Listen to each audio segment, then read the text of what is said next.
L'heure des mots vous est offerte par AJF Consulting.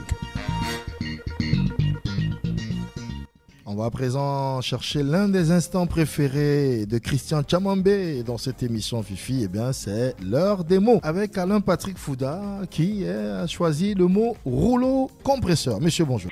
Bonjour mon cher Didier, bonjour Fifi, mesdames et messieurs, bonjour. Alors, ce fameux mot.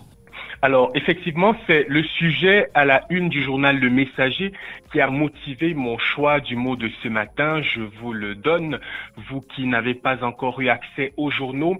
Assassinat Martinez-Zogo sous le rouleau compresseur, titre le journal sous la forme interrogative. La photo d'illustration et le sous-titre font comprendre que l'homme supposé être sous le rouleau compresseur, c'est Maxime Ekoeko, ancien directeur général de la recherche intérieure.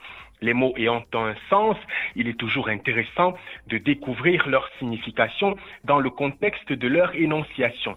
Pour le dictionnaire Larousse, le rouleau compresseur est un engin conçu pour le cilindrage des sols et composé d'un ou de plusieurs cylindres métalliques de grand diamètre, donc un engin qui sert à tasser le sol. C'est un peu compliqué à matérialiser, j'en conviens.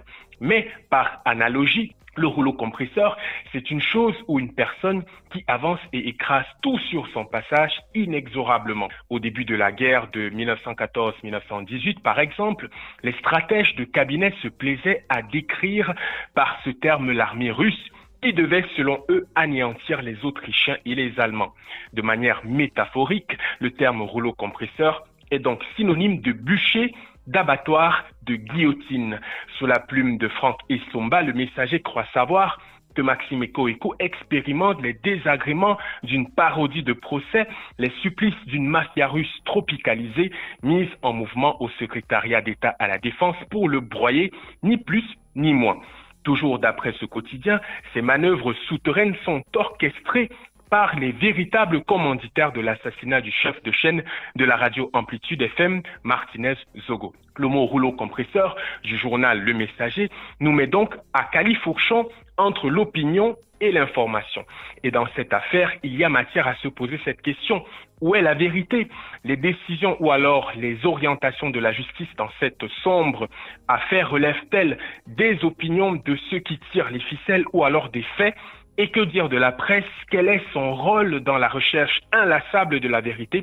Se fait-elle instrumentaliser au détriment de la vérité et de la justice, la vraie? Autant de questions qui, pour longtemps encore, hélas, resteront sans réponse. Ce qui se voit en tout cas, c'est que le spectre d'une guerre de positionnement qui ne dit pas son nom en sous-texte de cet assassinat est toujours aussi fort.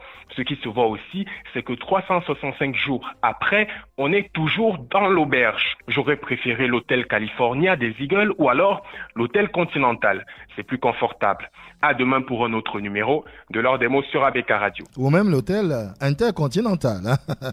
À demain, mon cher Alain Patrick Fouda. Merci infiniment. Restez vous-même. La vérité finira toujours par triompher, messieurs. À bientôt. À bientôt. L'heure des mots vous est offerte par AJF Consulting.